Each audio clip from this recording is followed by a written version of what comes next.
Selamat malam saudaraku, salam sehat selalu ya. Jangan lupa hati harus gembira, karena hati yang gembira adalah obat yang paling mujarab.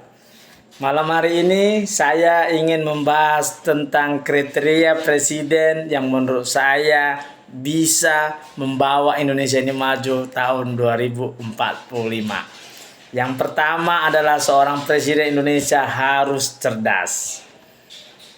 Yang kedua harus tegas. Yang ketiga harus berani. Yang keempat harus mau turun ke bawah, saudaraku. Yang kelima harus rendah hati. Jadi kalau kita lihat sekarang Presiden Prabowo, menurut saya presiden kita ini bukan orang cerdas. Beliau hanya orang pintar yang dimana kepintarannya dia beruntung. Dia lahir dari orang kaya, kakeknya kaya, bapaknya kaya. Dia dapat sekolah yang hebat sehingga dia menjadi jenderal termuda pada saat itu. Jadi kalau seperti Bapak Prabowo saya tidak terlalu bangga. Semua orang bisa. Yang hebat itu ada orang yang dari nol, orang miskin, tapi jadi hebat. Itu saya bangga. Kemudian Bapak Prabowo ini bukan seorang yang bertanggung jawab kalau ada masalah. Kenapa? Terbukti dia lari ke Jordania, tidak berani bertanggung jawab atas tuduhan yang dituduhkan kepadanya pada saat reformasi. Kemudian dia balik lagi ke Indonesia, dia membuat Partai Gerindra. Dan sebenarnya sejatinya Bapak Prabowo ini tidak bisa jadi presiden karena beberapa kali dia sudah kalah. Rakyat tidak percaya dengan dia untuk jadi presiden. Berkali-kali dia coba, dia kalah. Tapi memang takdir dia diketemukan dengan Bapak Jokowi. Bapak Jokowi mau bersatu dengan dia dan mau mendorong dia jadi presiden sehingga Bapak Prabowo menjadi presiden. Kita bahas ya, kenapa saya berani bilang Bapak Prabowo tidak cerdas, dia hanya pintar. Yang pertama, dia kurang cerdas dalam memilih pembantunya. Dia tidak menggunakan konsep yang internasional, istilahnya the right man, the right place.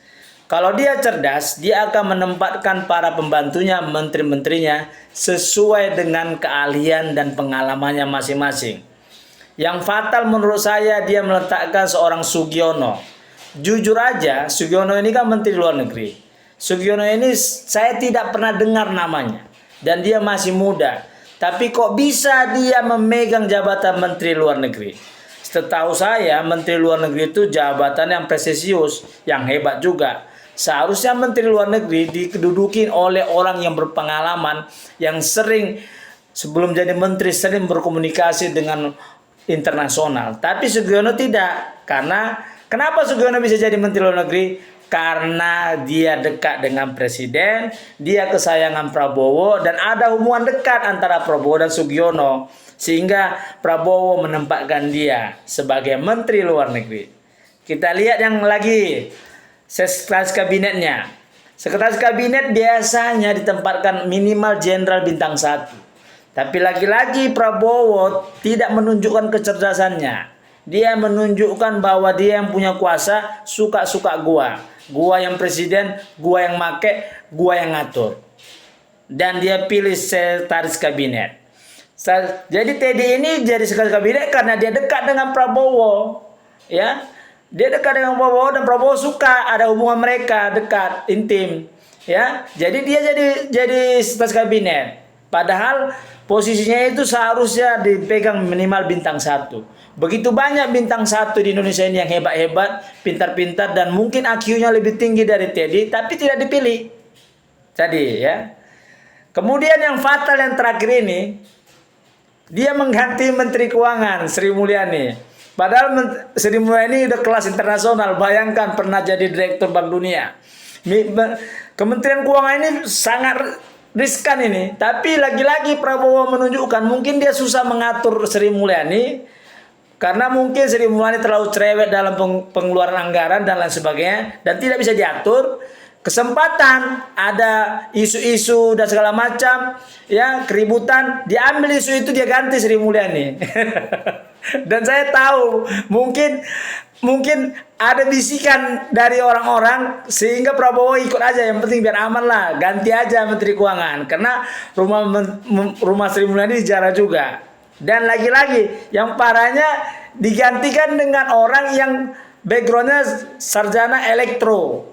Ya, artinya dia dasarnya itu elektro. Bayangkan seorang Menteri Keuangan Indonesia diganti dengan dasar pendidikan elektro. Masalah dia S2-nya ekonomi, S3-nya ekonomi, sudah saya pastikan dasar itu paling penting dalam seperti membangun rumah. Pondasi harus kuat. Bayangkan, kita terbayang nggak sarjana elektro ngambil S2 ekonomi, terus ngambil S3 ekonomi. Tapi kan dasarnya dia yang kuat. Lagian sehingga ketika pergantian, tengok harga saham Indonesia anjlok, turun drastis. Dan ini pertarungan yang sangat luar biasa menurut saya, yang Prabowo lagi-lagi tidak menggunakan prinsip profesional dalam the right man, the right place. Itu ya masalah anak buahnya. Ada lagi yang kurang cerdas Prabowo. Bayangkan, udah Indonesia ini butuh penghematan. Bayangkan Prabowo membuat kementerian yang baru. Dia buat Kementerian Haji dan Umroh. Terbayang nggak kita? Ada kementerian baru, itu kan pengeluaran juga, dana lagi, gaji menterinya jadi double dan lain sebagainya. Padahal haji dan umroh itu kan bisa diurus oleh Menteri Agama. Dan yang paling fatal lagi, yang menurut saya, Indonesia ini negara Pancasila. Bagaimana mungkin ada kementerian yang digaji dengan uang rakyat hanya khusus menangani haji dan umroh? Ya, luar biasa gak sih Prabowo? Cerdas gak? Ya, di sini kurang cerdas dia. Kalau nanti orang yang agama Kristen minta, mana menteri yang ngurusin ke holiday ke tanah suci? Nanti yang Buddha minta, mana menteri saya yang ngurusin perjalanan wisata rohaninya? Lihat. Luar biasa Anda Prabowo, Anda buang duit dan Anda melanggar konsep Pancasila. Biarlah kian itu diatur oleh Menteri Agama, ya. Jadi Anda membuang-buang duit, ya. Luar biasa. Ada lagi Menteri Migran katanya. Jadi Menteri Tenaga Kerja dibagi dua lagi tuh. Jadi ada dua kementerian yang menurut saya buang-buang anggaran. Yang penting bagi-bagi posisi. Kan lihat kan?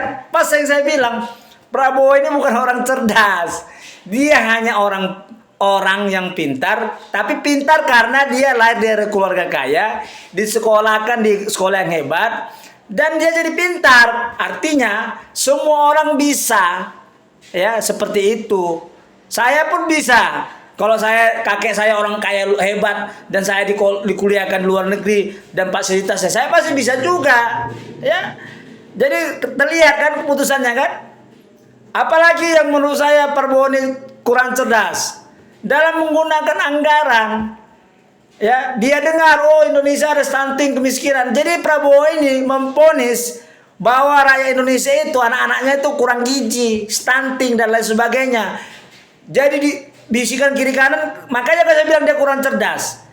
Dia iya. Jadi ada misi-misi ya, biar ada anggaran. Dikeluarkanlah anggaran untuk mengasih makan gratis sebesar 350 triliun. Artinya 1,2 T uang terbuang. Sementara rakyat di luar sana masih ada yang belum punya listrik, masih ada yang nyebrang sungai, tidak ada jembatan, dan masih jalan yang rusak. Terbayang nggak kita kalau seandainya anggaran MBG itu dibagi dua aja, separuh dikasih untuk itu, kan Indonesia sudah bisa mengejar ketinggalan infrastrukturnya. Nah itu lihat Prabowo kurang cerdas. Apalagi yang menurut saya dia kurang cerdas, dia membuat lagi sekolah rakyat. Anggarannya lumayan juga tuh 6T. Padahal banyak sekolah-sekolah yang atapnya bocor, lantainya masih tanah dan lain sebagainya. Kenapa tidak sekolah-sekolah itu diperbaikin dan orang-orang miskin yang ada di sekitar disekolahkan gratis dan lain sebagainya? Lagi-lagi dia tidak cerdas. Jadi kita berdoa kepada Tuhan supaya Indonesia selamat. Dan saya yakinkan sekali lagi, saya menyesal memilih Prabowo.